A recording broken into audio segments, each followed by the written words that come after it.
Hello guys, तो सबसे ज़्यादा लॉसेस लगता है आपका साइडवेज मार्केट में।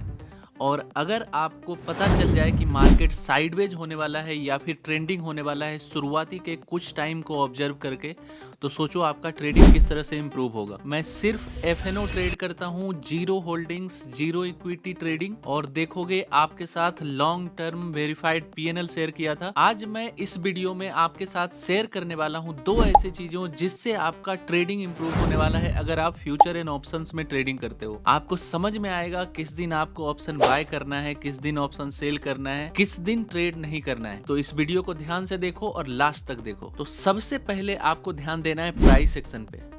प्राइस सेक्शन देखोगे, जितने भी इंडिकेटर हैं, जितना भी आपको पब्लिक न्यूज है या फिर इंटरनल न्यूज है, सबका फाइनल रिजल्ट आपको दिखाता है कि हाँ, निफ्टी का प्राइस अगर 22,400 है तो वो सारे इंफॉर्मेशन का फाइनल आउटपुट है। अगर कोई भी इंफॉर्मेशन होगा बढ़िया या खराब, उसके बेसिस पे ये प्राइस चेंज होने वाला है। और आपको विश्वास नहीं होगा, आपके पास जब इंफॉर्मेशन पहुंचता है उससे पहले ही यहाँ पे प्राइस मूव कर जाता है। अगर आप डॉ थ्योरी पढ़े होगे, उसमें बताया जाता है कि प्राइस डिस्काउंट करता है एवरीथिंग को। मतलब सारे इंफॉर्मेशन, पब्लिक नॉन पब्लिक, सारे का फाइनल रिजल्ट आपको यहाँ पे दिखता है। चिंता नहीं करना है कि आपको वो इंफॉर्मेशन नहीं मिला, उसके पास कुछ और इंफॉर्मेशन है। यहाँ पे जो भी आपको चार्ट पे दिख रहा है वो फाइनल रिजल्ट है, ठीक है। तो इस पे आपको विश्वास करना है। और इस पे देखोगे, एक मॉड्यूल भी मैंने तैयार किया है, आपके साथ कोर्स में शेयर किया था। उसमें मैंने क्या बताया है, आपका जो पहला फ्यू कैंडल्स बनता है ना, उसी में आपको पता चल जाता है कि मार्केट आज ट्रेंडिंग होने वाला है या फिर साइडवेज होने वाला है। यहाँ पे देखो, जैसे ही मार्केट ओपन होगा, अगर ग्रीन कैंडल अपने हाई पे क्लोज कर रहा है, रेड कैंडल अपने बैक टू बैक अपने लो पे क्लोज कर रहा है, इसका मतलब मार्केट आज ट्रेंडिंग होने वाला है। स्विंग मूव आपको देखने मिलेगा। और ऑप्शन बाइंग करते हो या फिर ऑप्शन सेलिंग करते हो, जितने भी डे ट्रेडर हैं, उनके लिए चाहिए मार्केट किधर भी मूव करो, ऊपर मूव करो, नीचे मूव करो, एक जगह नहीं रहो। एक जगह रहता है मार्केट, वहीं पे गलत डिसीजन बनाने का चांसेस बढ़ता है। आप एंट्री बनाते हो, वेट करते रहते हो, कभी आपको लगता है ऊपर जाएगा, कभी नीचे जाएगा, वहां पे पोजीशन रिवर्स करते हो। सारा गलती का जड़ है जब आप मार्केट में इंटर करते हो और मार्केट कहीं मूव ही नहीं करता। तो अगर शुरुआती में बढ़िया आपको स्विंग मूव देखने मिल रहा है, तो उस दिन अगर आप ट्रेड करते हो तो ज्यादा चांसेस रहेगा प्रॉफिट करने का। यही आप देखोगे, साइडवेज मार्केट का अर्ली सिग्नल आपको मिल जाता है। पहला 1 आवर अगर आप ऑब्जर्व करते हो तो उसी में आपको पता चल जाएगा क्या होगा। दोनों साइड मूव करेगा मार्केट।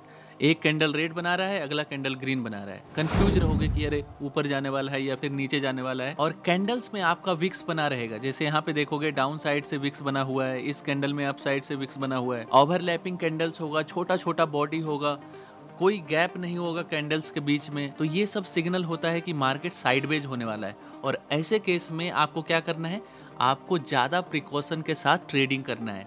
बढ़िया ब्रेकआउट आएगा, कंफर्मेशन के बाद इंटर करना है मार्केट में।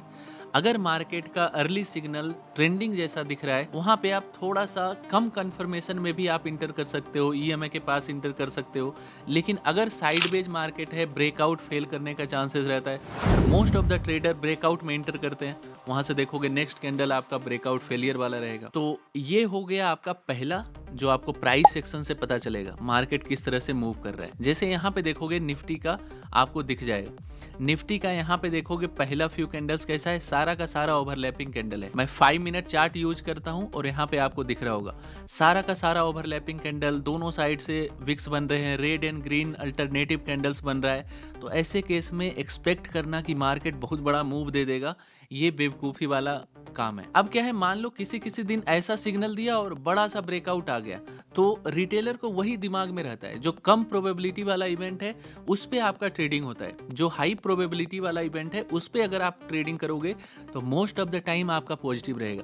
अब जैसे देखो, आपको सिग्नल मिल रहा है कि यहाँ पे आज साइडवेज होने वाला है, तो क्या करोगे, यहाँ पे आपको बाय साइड में नहीं जाना है, ब्रेकआउट में इंटर नहीं करना है। यहाँ पे आपको जितने भी ब्रेकआउट आएंगे उसको फेड करना है, उसके अपोजिट में आपको ट्रेड लेना है। जैसे डाउन साइड ब्रेकआउट करने लगा तो यहाँ पे आपको बाय करना है, अप साइड ब्रेकआउट करने लगा तो यहाँ पे आपको सेल करना है। तो जिधर भी ब्रेकआउट करने का अटेम्प्ट करे उसके अपोजिट साइड में आपको ट्रेड लेना है। यही यहाँ पे देखोगे, back to back strong green candle. तो इससे क्या पता चल रहा है? इससे पता चल रहा है कि बड़ा स्विंग मूव आपको देखने मिल सकता है। जब एक डायरेक्शन में मार्केट मूव करता है तो एसएल हंटिंग भी आपको दूसरे डायरेक्शन में बड़ा मूव देके जाता है। तो ये आपको ध्यान में रखना है। जैसे यहाँ पे देखोगे down side back to back red candle बनाया, उसके बाद back to back green candle. तो ऐसा स्विंग मूव आपको देखने मिलेगा जब शुरुआती का कैंडल नॉन ओवरलैपिंग होगा, बैक टू बैक ग्रीन बना रहा है, अपने हाई पे क्लोज कर रहा है, रेड बना रहा है, अपने लो पे क्लोज कर रहा है, तो ऐसा दिन आपको देखने मिलेगा। और भी हम लोग एग्जांपल्स यहाँ से देख सकते हैं। जैसे देखोगे पहला रेड कैंडल अपने लो पे क्लोज किया, back to back red candle अपने लो पे क्लोज किया, उसके बाद देखो कितना स्विंग डाउन साइड में मूव दिया है और पुलबैक लिया, उसके बाद डाउन साइड में मूव दिया है। तो ये सब आपको ऑब्जर्व करना पड़ेगा।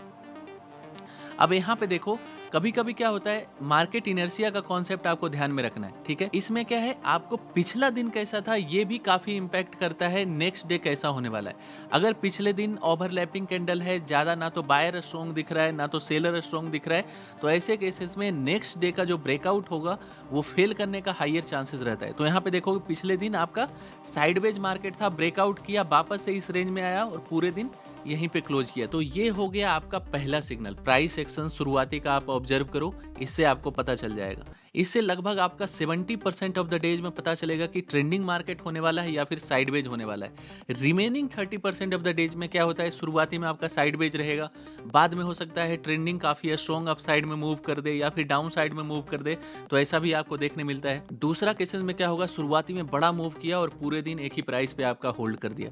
तो ऐसा कम दिन होता है लेकिन होता जरूर है। प्राइस एक्शन का कोई भी कॉन्सेप्ट 100% ऑफ द डे काम नहीं करता है। मार्केट में सारा इवेंट होता है लेकिन कौन सा इवेंट ज्यादा टाइम होता है ये आपको ध्यान में रखना है। और दूसरा सबसे इंपॉर्टेंट है, इस पे पहले भी वीडियो बना चुका हूँ, इंस्टाग्राम पे डाला था, लाइव अगर आप मेरा देखते हो वहां पे भी मैं आपके साथ डिस्कस किया कि मैं जब भी ऑप्शन बाइंग सेलिंग कुछ भी करता हूं तो प्रीमियम चार्ट देखता हूं कॉल एंड पुट दोनों का कि किस तरह से बिहेव कर रहा है।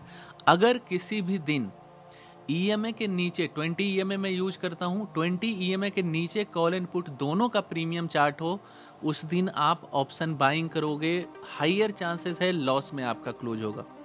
यहाँ पे जैसे देखोगे आज मार्केट ओपन हुआ था, ईएमए के नीचे ही प्राइस है, ये पहला कैंडल रेट था, ईएमए के नीचे क्लोज किया और ईएमए के नीचे ही आपका कॉल एंड पुट दोनों का प्राइस है।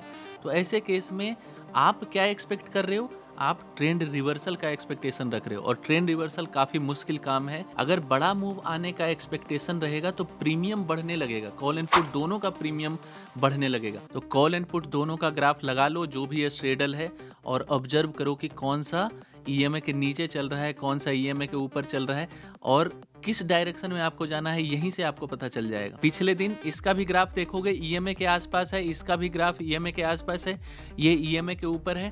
तो आप किसी भी डायरेक्शन में बाइंग करोगे तो प्रॉफिट होने का ज्यादा चांसेस रहेगा। जब दोनों ही ईएमए के नीचे है इसका मतलब वीकनेस है, प्राइस में वीकनेस है, लोग एवरेज प्राइस से कम में भी सेल करने के लिए रेडी हैं। तो ऐसा जगह पे आप बाय करने जाओगे तो लॉस ही लगेगा। तो ये आपको ध्यान में रखना है कि एटलीस्ट कॉल एंड पुट दोनों का प्रीमियम ईएमए के ऊपर हो, तब आपको बाय साइड का प्लान करना है। अगर दोनों ईएमए के नीचे है तब तो आप सेल करो, सेल में ज्यादा प्रॉफिट होगा। तो आप डेली का देखोगे, इस दिन भी देखोगे आपका किस तरह से प्राइस मूव कर रहा है। ईएमए के ऊपर ये था, ईएमए के आसपास प्राइस चल रहा था, ईएमए ब्रेक किया है, तो इससे आपको पता चलता है कि हाँ जो ऑप्शन बाय कर सकते हैं या फिर सेल कर सकते हैं, ये आपका क्लियर रहता है। तो इसके लिए आप देखोगे कॉल एंड पुट दोनों का ग्राफ लगा के भी चेक कर सकते, या फिर सेंसिबल पे जाओगे, यहाँ पे मल्टी स्ट्रेडल स्ट्रेंगल चार्ट पे क्लिक करना है, यहाँ पे ये आपको दिख जाएगा।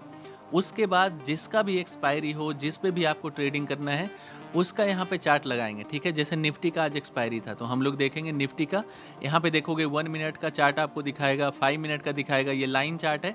और देखोगे पूरे दिन आपका डाउन ट्रेंड में था स्ट्रेडल का प्रीमियम, मतलब क्या है, कॉल एंड पुट दोनों का प्रीमियम घट रहा है। और इजिली यहाँ से आप देख सकते हो और आप अंदाजा लगा सकते हो कि आज मार्केट में कितना बड़ा मूव आ सकता है। तो जनरली अगर मार्केट में स्ट्रेडल प्रीमियम डाउन जा रहा है तो चांसेस नहीं रहता है बड़ा मूव आने का। कभी कभी आपको बड़ा स्विंग मूव देखने मिल जाता है लेकिन मोस्ट ऑफ द टाइम आपका साइडवेज रहता है मार्केट और एक ही प्राइस पे आपका क्लोज कर देता है, और उस केस में आपको ऑप्शन बाइंग साइड में नहीं जाना है। तो इन दोनों सिग्नल्स का यूज करना है और इससे आपका ट्रेडिंग इंप्रूव होगा, इससे आपका साइकोलॉजी इंप्रूव होगा, इससे आपको मार्केट का अंडरस्टैंडिंग बढ़ेगा। तो ये दोनों इंडिकेटर्स मैं डेली ट्रेडिंग में यूज करता हूँ, ऑप्शन बाइंग सेलिंग दोनों। जब भी मुझे कुछ भी करना रहेगा ये दोनों चेक करने के बाद ही मैं अपना पोजीशन बनाता हूँ। तो होपफुली आपको इससे काफ़ी कुछ सीखने मिला होगा। जैसे जैसे आपका एक्सपीरियंस होगा मार्केट में तो आपको और भी अच्छे तरीके से समझ में आएगा। तो कमेंट करो आपको ये वीडियो कैसा लगा, कुछ सीखने मिला, और अगर सब्सक्राइब नहीं किया हो तो सब्सक्राइब कर लो।